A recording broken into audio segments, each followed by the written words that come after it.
샬롬, 사랑하는 성도 여러분, 2025년 7월 1일 화요일 반샘을 시작합니다. 오늘 본문은 요한계시록 1장 1절부터 8절까지의 말씀입니다.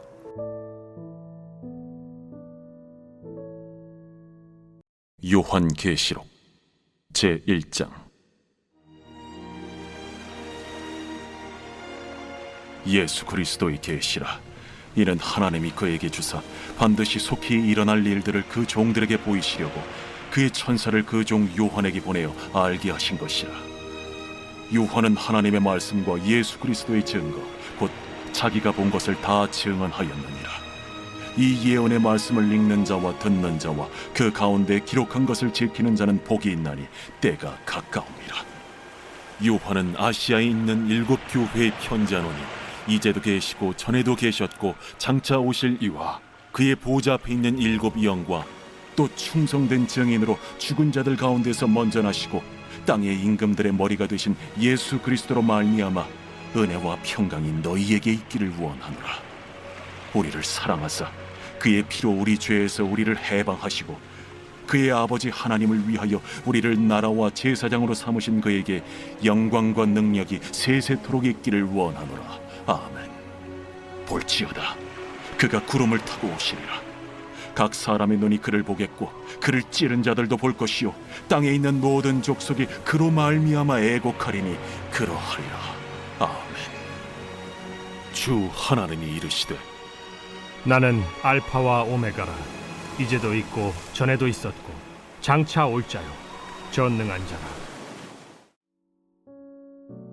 오늘은 지금부터 계시하겠습니다 라는 제목으로 함께 말씀 나누겠습니다. 7월부터 요한계시록이 새롭게 시작됩니다. 요한계시록 하면 사이비들이 이상하게 해석하는 주요 본문들이 많고 또 뭔가 상징적인 내용들이 많기 때문에 어렵게 느껴질 수도 있습니다. 반샘이라는 짧은 시간을 통하여 요한계시록에 담겨진 깊은 뜻을 모두 알기에는 한계가 있지만 그럼에도 이 시간들을 통하여 하나님께서 우리에게 말씀하시는 음성에 귀 기울일 수 있게 되기를 주님의 이름으로 축복합니다. 오늘 본문 1절부터 예수 그리스도의 계시라라고 선언합니다. 요한계시록의 계시는 누구로부터 온 것입니까? 요한이 아니고 바로 예수 그리스도입니다. 여러분, 비밀과 계시의 차이를 알고 있나요? 둘 다 언뜻 보면 감추어졌다라는 공통점이 있습니다. 비밀도 감추어져 있고 계시도 감추어져 있습니다. 그런데 계시의 중요한 것은 바로 이 감추이고 숨겨진 것이 드러나고 밝혀진다는 것입니다. 비밀은 우리가 파헤칠 수 있습니다. 유추해 볼 수 있습니다. 그런데 계시는 그 주체가 드러내서 알려주지 않는 이상 절대로 알 수 없습니다. 하나님은 자신을 우리에게 계시하십니다. 계시하지 않으시면 우리는 절대로 하나님을 느끼거나 경험할 수 없습니다. 우리가 자연을 통해서 하나님을 느낄 수 있는 이유는 무엇인가요? 하나님이 자연을 통해 자신을 나타내고 계시하시기 때문입니다. 우리가 성경을 읽으면서 하나님을 경험할 수 있는 이유는 무엇인가요? 하나님이 성경을 통해 자신을 계시하시기 때문입니다. 그래서 계시는 우리의 힘과 노력으로 알 수 있는 게 아니고 그 계시의 주체가 반드시 드러내야, 보여주어야 알 수가 있습니다. 1절에서 예수 그리스도의 계시라고 선포합니다. 숨겨져 있던 하나님의 뜻이 드러나는 것입니다. 계시의 주체는 요한이 아닙니다. 우리 인간이 아닙니다. 바로 예수 그리스도입니다. 예수님이 친히 이 계시를 열어 보여주시는 것입니다. 그런데 그 통로가 바로 요한이라는 것입니다. 요한이 이 계시의 말씀을 받았고 증언하는 자입니다. 2절을 제가 읽겠습니다. 요한은 하나님의 말씀과 예수 그리스도의 증거 곧 자기가 본 것을 다 증언하였느니라. 요한은 자기가 듣고 본 것을 다 증언해야 하는 놀라운 책임과 영광을 안고 있습니다. 요한을 통하여 하나님의 말씀과 뜻이 드러나게 되는 것입니다. 그런데 중요한 게 있습니다. 바로 3절입니다. 이 예언의 말씀을 읽는 자와 듣는 자와 그 가운데에 기록한 것을 지키는 자는 복이 있나니 때가 가까움이라. 요한이 증거하는 말씀을 듣기만 해서는 안 됩니다. 읽고 듣고 지켜야 합니다. 요한계시록의 말씀을 읽고 들으면서 단순히 정보를 얻고 성경의 해석을 얻는 것이 아니라 이 말씀을 마음으로 받고 삶으로 지키는 자가 복이 있습니다. 그런데 때가 가까웠다고 합니다. 이때는 여러분도 잘 아시다시피 카이로스의 때입니다. 하나님의 결정적인 섭리를 나타내는 종말론적 시간을 의미합니다. 예수님이 승천한 이후부터 다시 오실 재림의 때까지 우리 인간의 편에서 볼 때는 항상 임박한 긴장의 시간이며 하나님 편에서 볼 땐 정한 시간입니다. 그러므로 예수 그리스도의 재림을 넋놓고 기다리는 게 아니라 내가 하고 싶은 거 다 하면서 기다리는 게 아니라 말씀을 읽고 듣고 지킴으로 예수님의 다시 오심을 준비해야 한다는 것입니다. 여러분, 지금 시대가 많이 악하고 예수님의 다시 오심이 참 가까운 때입니다. 이럴 때 우리 요한계시록을 통하여서 그저 그냥 성경을 해석하고 몰랐던 부분을 알게 되는 것으로 끝나는 것이 아니라 날마다 요한계시록의 말씀을 읽고 듣고 무엇보다 여러분들의 삶으로 지켜낼 수 있게 되기를 주님의 이름으로 축복합니다. 4절과 5절을 보면 요한은 이 계시의 증언을 편지로 써서 아시아에 있는 7교회에게 전달합니다. 여기에서 말하는 아시아는 지금의 일본, 중국, 대한민국 이런 동아시아가 아니고 터키 지역을 일컫습니다. 그 지역에서 로마의 핍박 아래에 신음하던 7교회에게 이 편지가 전달되는 것입니다. 로마 제국의 강력한 힘 아래 짓눌려 어려움을 겪고 있었던 독자들에게 요한의 편지는 큰 위로와 힘이 되었을 것입니다. 왜냐하면 예수 그리스도는 전에도 계셨고 지금도 계시고 앞으로도 계실 것이기 때문입니다. 우리의 고통의 시간은 한순간입니다. 그러나 예수님은 한순간, 한 시대에 존재하시는 분이 아니요 항상 계셔서 과거와 현재, 미래를 모두 운영하시는 분입니다. 그리고 그 예수님이 다시 오신다고 드러내십니다. 7절을 제가 읽겠습니다. 볼지어다 그가 구름을 타고 오시리라. 각 사람의 눈이 그를 보겠고 그를 찌른 자들도 볼 것이요 땅에 있는 모든 족속이 그로 말미암아 애곡하리니 그러하리라. 아멘. 하늘로 올라가신 예수님이 올라간 그대로 구름을 타고 내려오신다라고 합니다. 당시 성도들은 황제 숭배를 거부했다는 이유로 감옥에 갇히고 가족이 끌려가고 맹수들에게 던져졌습니다. 그런 상황 속에서 예수님이 다시 오신다는 소식은 지금의 불의는 영원하지 않다는 강력한 선언이었습니다. 참된 심판이 이루어지고 거짓 권력은 무너지며 억울한 자의 눈물이 닦일 것이라는 확신은 그 당시 성도들에게 숨 쉴 틈 없는 현실 속에서도 숨을 불어넣는 말씀이었습니다. 그리고 이 재림에 대한 확신이야말로 순교 앞에 선 성도들이 의지할 수 있는 유일한 토대였습니다. 나는 지금 죽어도 주님처럼 다시 살게 될 것이다. 주님이 다시 오시면 나의 피는 헛되지 않을 것이다. 이 재림의 소망은 죽음조차 두렵지 않게 했습니다. 죽음 이후의 삶이 있기에 이 땅의 칼과 감옥은 그들에게 위협이 되지 못했습니다. 사랑하는 성도 여러분, 요한계시록의 시작은 불안한 시대에 흔들리는 교회를 향한 하나님의 위로와 권면의 선언입니다.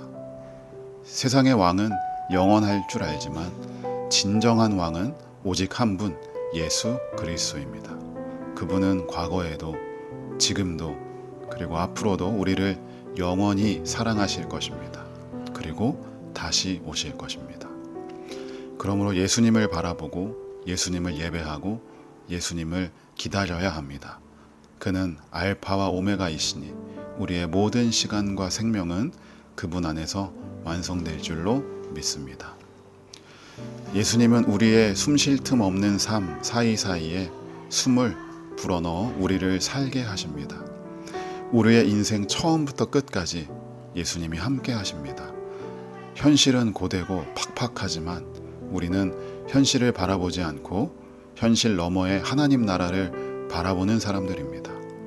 오늘 하루도 이 눈에 아무 증거가 보이지 않고 이 귀에 아무 소리가 들리지 않아도 믿음만을 가지고 주님만 바라보며 살아가는 우리 모든 성도님들 다 되시기를 주님의 이름으로 축복합니다. 우리 시간 함께 기도하겠습니다. 기도할 때에 시간의 처음과 끝이 되시는 주님, 예수 그리스도를 통해 우리에게 자신을 밝히 보여주시고 또한 우리를 죄에서 건져주시니 감사합니다. 오늘 말씀을 읽고 듣고 마음에 새기며 이 말씀을 실천하게 하여 주시옵소서. 현실을 바라보고 현실에 눌리는 것이 아니라 현실 너머에 우리를 사랑하시는 예수 그리스도를 바라보며 믿음으로 오늘의 삶도 승리하게 하여 주시옵소서라고 이 시간 각자의 자리에서 함께 기도하겠습니다.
죽음을 이기시고 부활하신 주님, 우리는 오늘도 주님의 다시 오심을 기다립니다. 칼이 진리를 꺾을 수 없고 불이 믿음을 태울 수 없으며 감옥이 복음을 가둘 수 없음을 우리는 믿습니다. 주님, 세상은 황제를 주라 부르라 명하지만 우리는 오직 예수 그리스도만을 우리의 왕, 만왕의 주라 고백합니다. 우리를 사랑하시되 당신의 피로 죄에서 우리를 해방하신 주님, 우리를 하나님 나라와 제사장 삼으신 그 은혜를 기억하며 고난의 날에도 거룩함을 지키게 하여 주시옵소서. 주님의 재림 앞에 부끄럽지 않은 삶이 되게 하여 주시옵소서. 그날에 오기까지 우리의 믿음을 견고하게 하시고 재림의 소망으로 오늘을 살게 하시며 두려움보다 믿음을, 절망보다 사랑을, 침묵보다 찬송을 선택하여 주시옵소서. 오셔서 우리의 눈물을 닦아주시고 억울함을 갚아주시며 당신의 교회를 회복시키실 줄로 믿습니다. 감사드리며 예수님의 이름으로 기도합니다. 아멘.